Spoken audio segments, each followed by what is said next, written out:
Yeah, it was one of the toughest time of my life because I had 2 times 100% and yeah, I was ill a lot and these kind of things because my body was just empty, you know. I can definitely be fighting for podium, 100%. I don't have one single doubt in my mind. Everything's laid out on the table for you to achieve the ultimate goal and you're not coming close to it. It's terrible, it's hard to accept.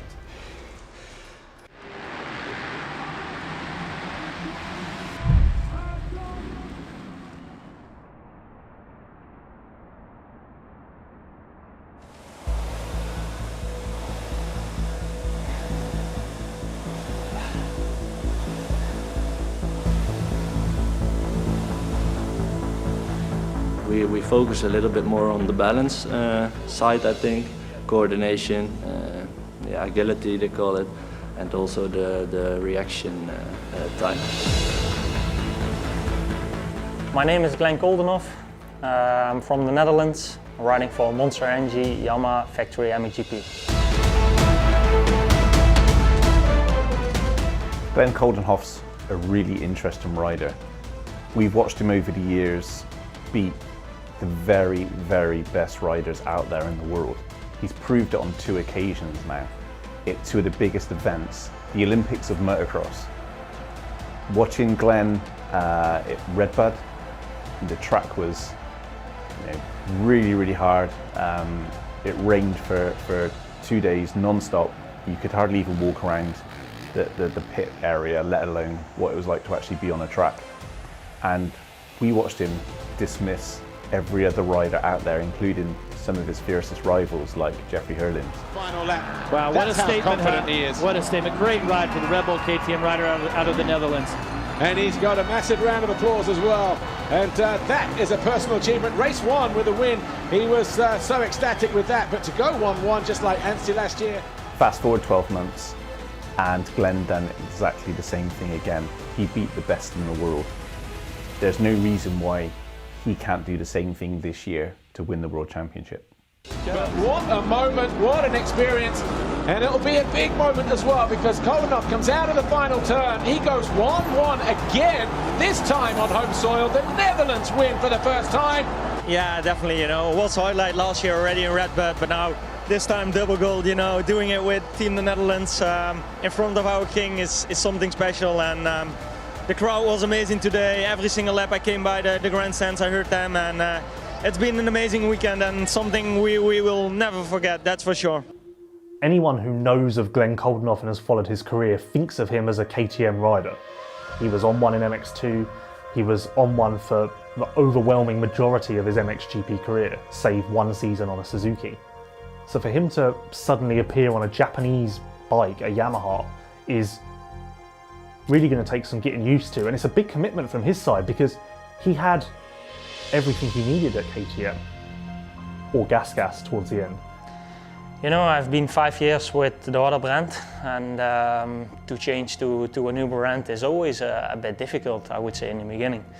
But I think factory bikes in general, they are all not that bad, and it's just I need to get used to the handling of the bike, and it reacts different in different places.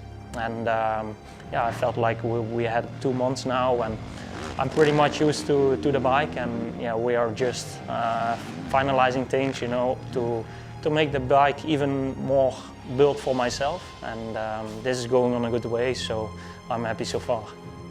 Glenn is a kind of course, sand rider, due to the fact that he's a Dutch rider, but he got some skills that are not common.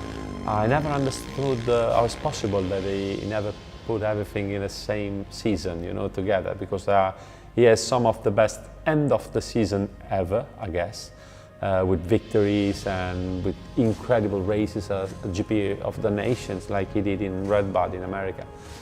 When conditions are really tricky and demanding and physical, it's really a good rider.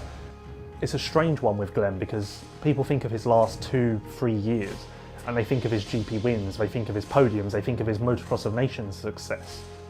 And whilst you would naturally think of those highs, there have also been some incredibly difficult moments. He's had 2 back injuries in 2 years. He's lost feeling in his lower body. He knows what it's like to flirt with that dangerous edge. So for him to even be in a position now where he wants to race, let alone still going for a world title, is commendable, but it's this quality that any rider in this field has. Everyone knows of the consequences. Everyone knows what could happen. But the love of the sport and the desire to be the best eventually trumps all of that. The conditions are taking a turn for the worse. If ever you needed to start Jason Thomas, today was the day. Yeah, it's so cliche to say, but in a condition like this, where you're not going to be able to see well, you're not going to be able to move around the track very well, you need to get out front so you can control your own destiny. You know, the traction was almost at a peak going into the second moto. Get some downpour. It's really going to change the approach. I wouldn't be surprised if there were some last-minute tire changes. MXGP race 2. Wow, this one's going to be a good one. Hurling's very tentative, dropping off the mesh there on the wet metal, but around the outside, oh, rider's going wide in the first turn, and it is a Yamaha. It's cold enough in those orange boots, white and orange boots, is it? Yes, it is. So cold enough pulls the foxhole shot. Where's Febvre? Your winner from race 1. Glenn Coldenhoff, been a decent ride for him. He's going to get his first podium for Monster Energy Yamaha. He would have liked the race win, I'm sure. He would have loved to have stood on the top step of the podium even more. But you know what? Take it while you can. It's a good improvement for Glenn Coldenhoff. 17th overall at the first round, 8th overall a week ago at Matterley Basin. He's going to be 2nd overall today. Talk about making gains. We're about 3 months ahead of schedule on Glenn Coldenhoff's results here, so. My first podium together with Yamaha, a new team and everything, you know, it's been amazing, and yeah, my season just started now. I think the passion for this sport, you know, is just, it's what I love. This is my life, and I think it will stay forever. And you know, every day trying to improve, to be better. Every single year, every single week, every single day, you know, putting the maximum effort, and try to become the best one day. So that's always been the goal, and it will always be like this. Glenn Coldenhoff, Monster Energy Yamaha, born down the road, pleased that there's a home GP here at Os, his home circuit. He looked good in time practice as well. I think I'm pretty good at focusing at myself, you know, and you need to stay realistic. And I've been close in 2019. I was third in the championship, and obviously last year, you know, I had an injury. But I feel like I'm a guy which still improves every year a little bit, and I feel like I'm a quite consistent top 5 guy, but I need to step it up to consistent top 3. And it surprised me, honestly, it surprised me a lot. He's doing pretty well. He got also some bad luck with a crash like in the second moto in Os that took him away from a possibility to fight for a podium and maybe also for a victory. 110 metres or thereabouts into turn 1. Clean through there in the first race and at the bottom of turn 2, and once again it's Febvre, but around the outside, Jorge Prado, rider down at the back, and riders down. Oh, end over end, different riders going over the bars. He's won GPs from time to time. He's won motos from time to time. But to reach that next level and be there consistently is a whole different ballgame. Maybe sounds like a small step, but it's in the end, you know, it's quite a step. But I feel like I've all the things around me which can make me to do this step, and I'm confident. I'm putting everything in it, and yeah, hopefully it will come out one day.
The MX2 class is where some of the most promising riders in the world learn how to put all of the pieces of the puzzle together.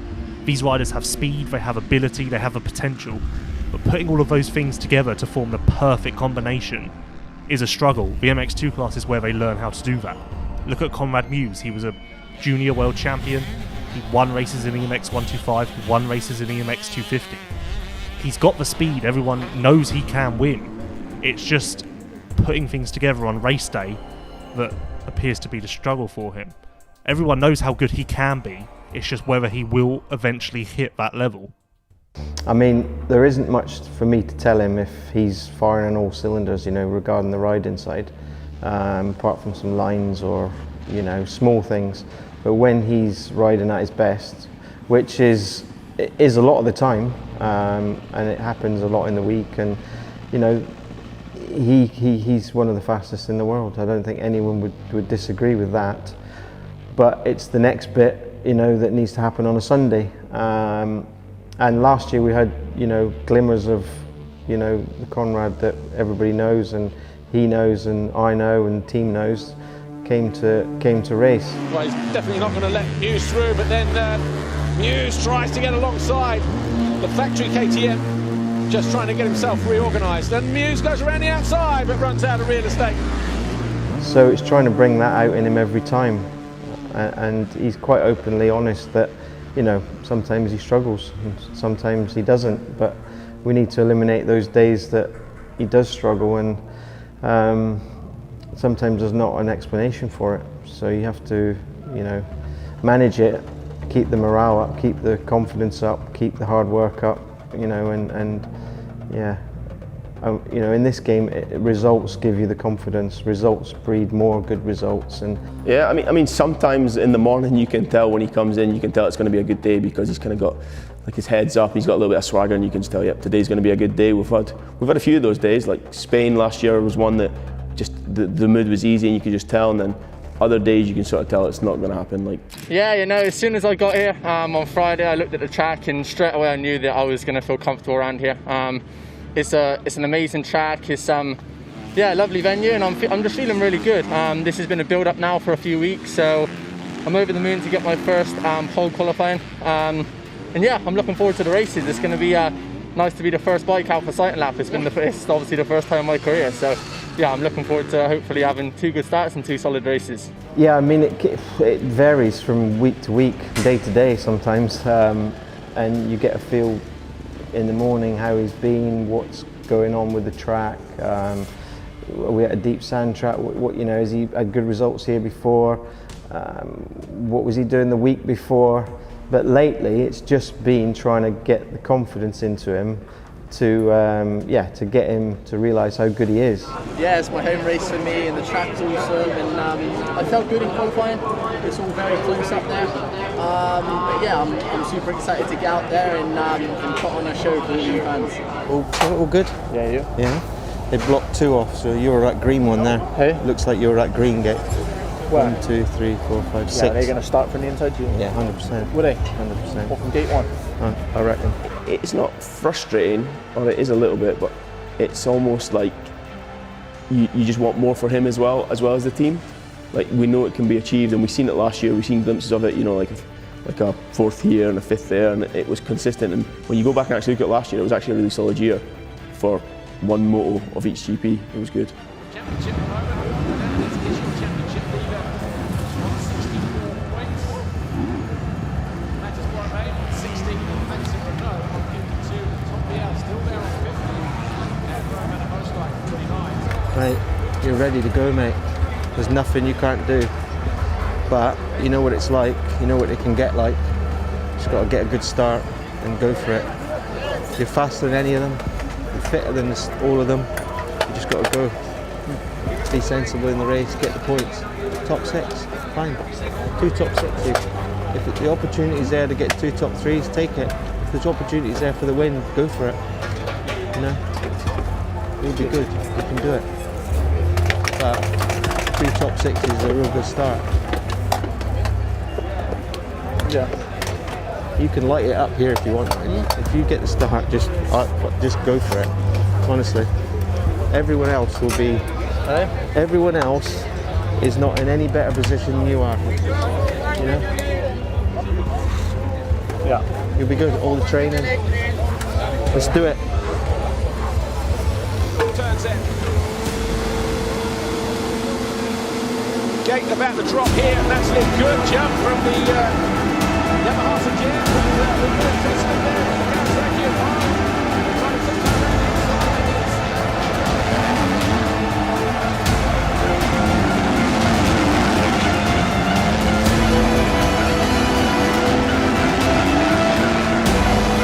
That's in the know.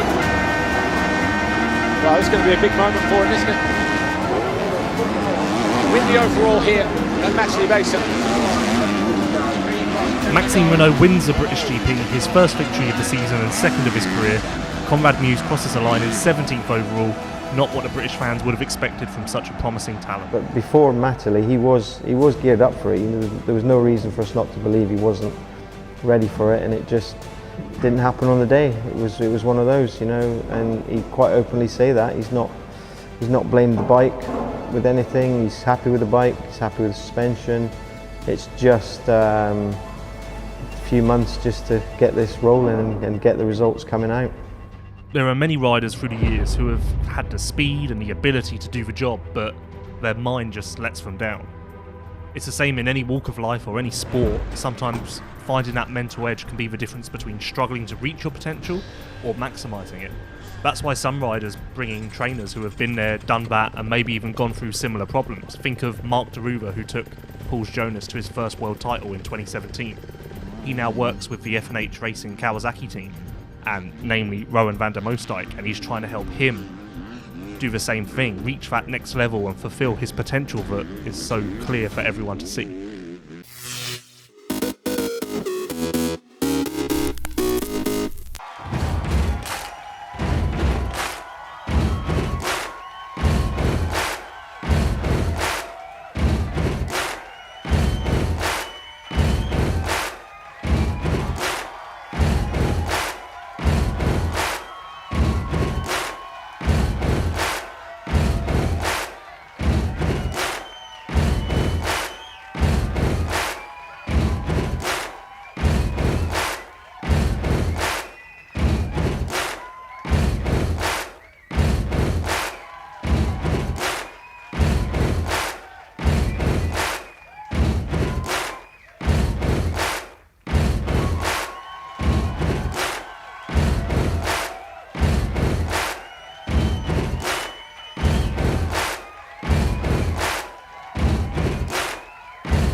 Okay, my name is Mark de Reuver. I'm working for F&H Kawasaki Racing, and my job is trainer, mental coach, shoulder to cry on, and the babysitter. Zie, hier moet je al rechtop gaan zitten. Hier, kijk, rechtop zitten. Niet vooruit, rechtop moet je. Je moet hem voelen. Zo, je moet hem voelen.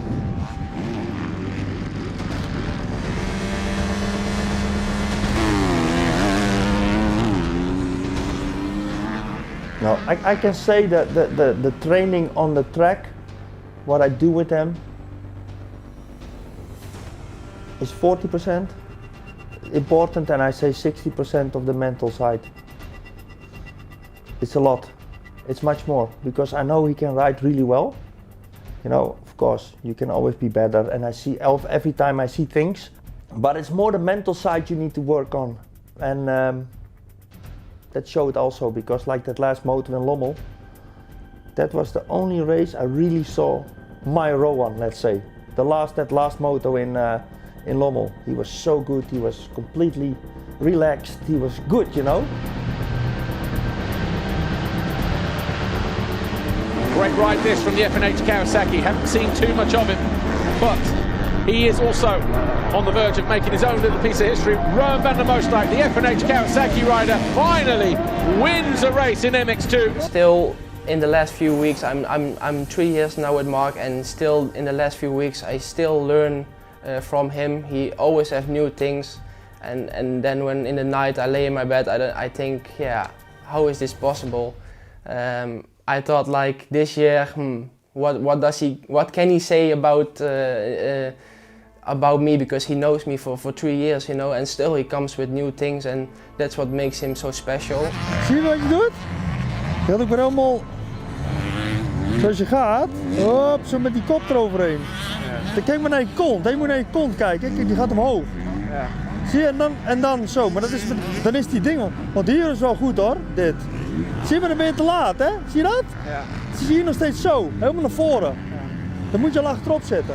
When he finished his career and he started to approach the career of a trainer, of preparing other riders, I was thinking, with all the mistakes he did, probably he knew really well what not to do, but would be able to teach them what to do. Super gewoon. Dat is gewoon echt goed. Dat is echt goede start hoor.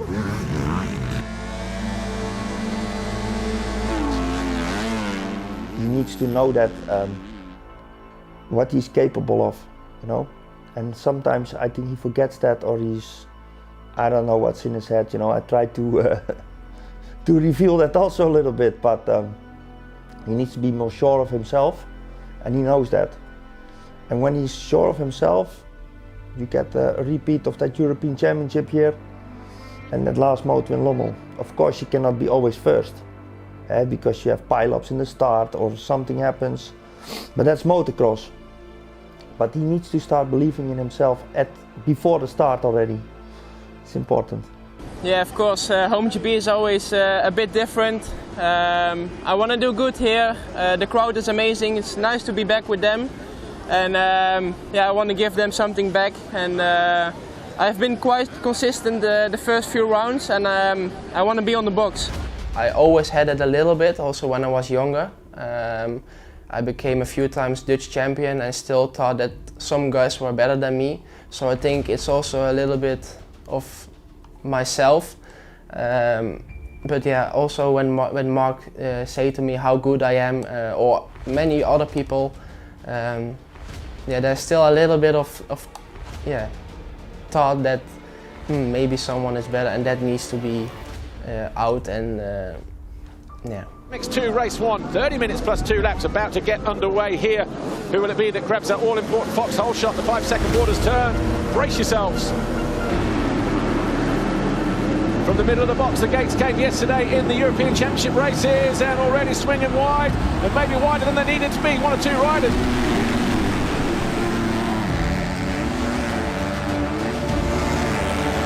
And again there on the exit, Van der Moosdijk sensing an opportunity here to sneak up the inside, parks it down the inside beautifully. Van der Moosdijk now up into 3rd place. And Van der Moosdijk, good through that long sweeper and into the face of the jump, because he got alongside Rennie Hoffer and has easily taken 2nd position. Well, the problem is in my whole life, until today, I cannot lose. I hate losing. That has been I think we say it in Holland, the red line in my career. For the final time. Oh, a couple of itchy trigger fingers there. So Geerts leads, De Wolf 2nd, Beaton 3rd, Guadagnini 4th, Fernandez, Renault, Hoffer. Fans on their feet. Oh, Aaron Van der Moosdijk. Disappointment for the F1H Kawasaki rider. Can't believe it. The bikers let go on him, it appears. Judging from the body language there. Yeah, I know what I can do. I proved it a few times last year. I know I can win. I showed it, but I just want to be more consistent and fight more for the podiums. And I think when you can do that, you will be up front in the championship standing. So that's my goal, and of course to be a world champion. But in the end, the cool, decisive riding of Jago Geerts won out. He wins here in Os. He wins both races. A huge victory for the Monster Energy Yamaha rider. That feeling that the guys give me when they're on the podium, I also cry many times, because it's my passion. It's what I do. When I live for this, you know. I live for winning. And the feeling you get when you win, doesn't matter what people say, it's impossible you can get that with money. It's not possible, that feeling. So I want to push that also on everybody's heart. Go for it, you know, and try the best you can, and never give up. Nothing is going to be the feeling ever after your motorsport career.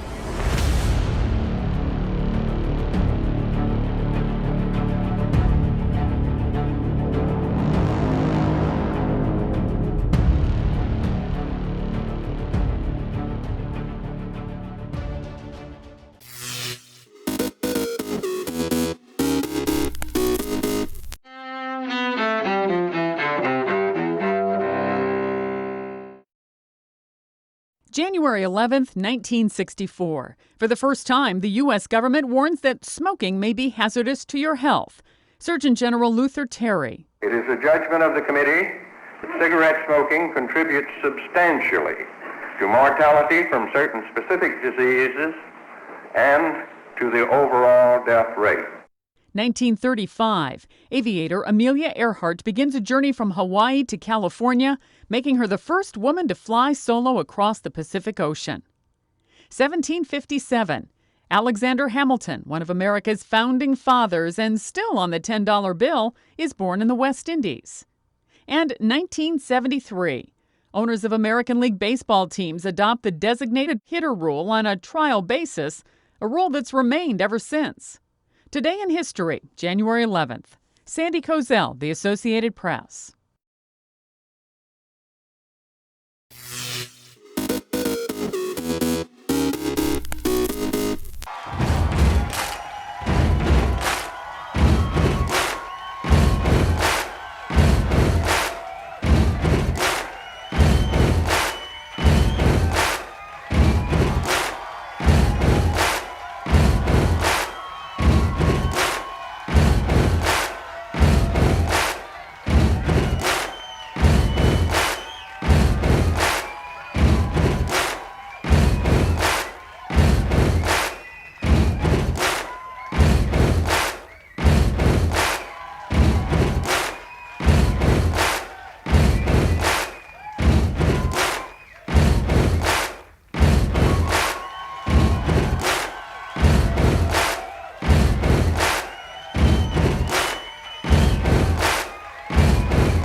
We never give up.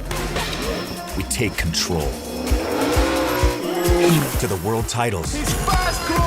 To the world's first. The world's best. UFC Strawweight Champion. Come with us. We're just getting started. It's going to be so much fun. I promise you.